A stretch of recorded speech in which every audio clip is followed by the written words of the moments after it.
क्योंकि ये धनुष भगवान शंकर का है, इसलिए अपराध किया है धनुष तोड़ने वाले ने। महाराज भगवान शंकर का धनुष है, लेकिन आपको ये ज्ञात होना चाहिए धनुरुद्रस्य संकुद्धौ, भगवान शंकर के द्वारा ही इसका त्याग किया गया था इस धनुष का।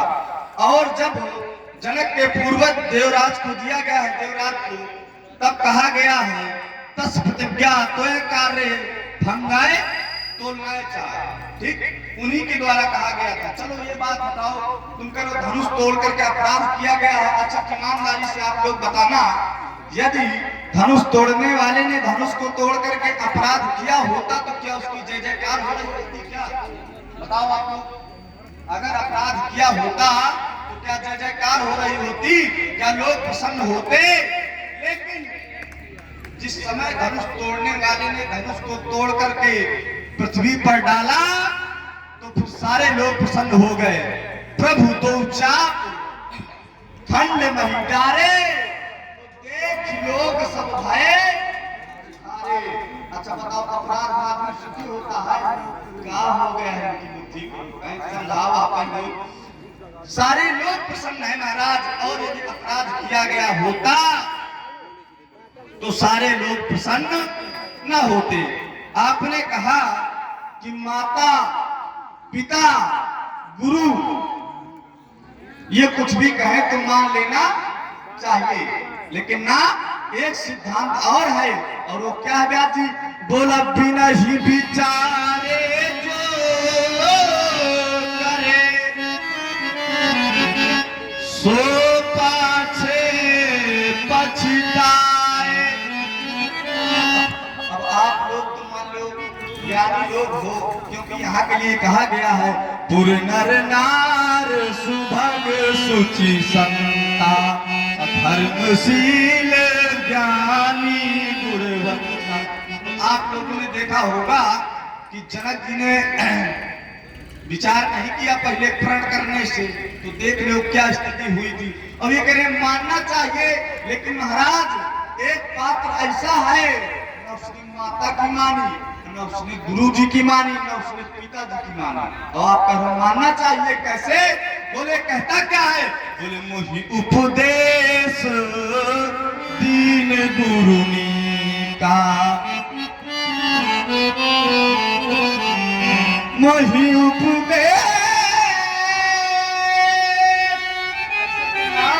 ऐसे दीन गुरुनी का प्रजा सचिव सम्मत सब ही का। वो कहता है यद्यपि गुरुदेव भगवान ने शिक्षा तो सही दी है, लेकिन वो गुरु जी की बात नहीं मानता, ना उसने माता जी की बात मानी। अरे माता जी की बात क्या मानी? माता जी को ऊपर से जब माता जी ने समझाया तो क्या कहा माता जी का?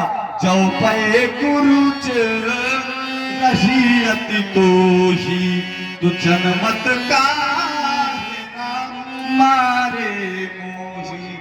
न उसने माता की मानी महाराज, न पिताजी की मानी, न गुरु जी की मानी। हम तो कहते हैं किसी की ना माननी चाहिए। क्यों?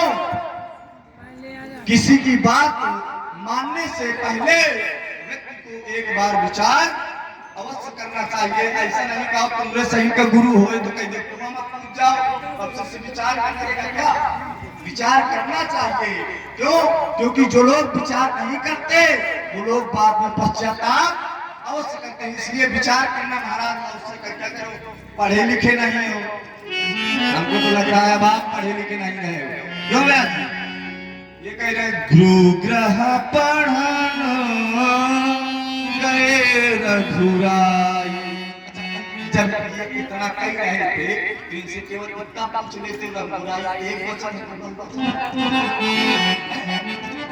आप बहुत बड़े पढ़े लिखे हो तो कम से कम ये तो जान जाते आप। ईमानदारी से बताओ आप लोग, रघुराई व्यास जी एक वचन है कि बहुवचन? बहुवचन है, तो फिर रघुराई में केवल राम जी कहा गए तो साथ में। वो अलग की बात है कि पहले भैया पढ़ते थे बाद में समझाते थे, है ना, वो विषय अलग है। लेकिन रघुराई एक वचन नहीं है महाराज, यहाँ से लोगों को पता चल रहा है कि आप कितने बड़े पढ़े लिखे हो हैं। तो पहले स्वयं जो है पढ़े लिखो, हमारे चक्कर में ना पढ़ो। यदि हमारे चक्कर में पढ़ोगे तो फिर समझ लेना ऐसी वाणी बोलिए कि मन का आपा खोए, तो ऐसो से ना बोलिए जो आप तगड़ा हो।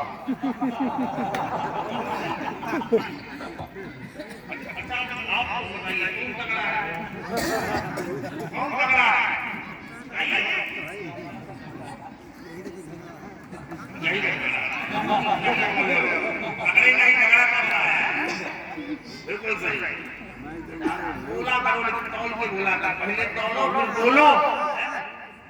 चल जो तुमने कहा, मैंने कहा क्या था उसका विचार नहीं करते हो। अब आप आगे आगे बोलने लगते हो। मैंने कहा भाई जो सिखाता है वही बोलता है। देखिए एक बात हमने की और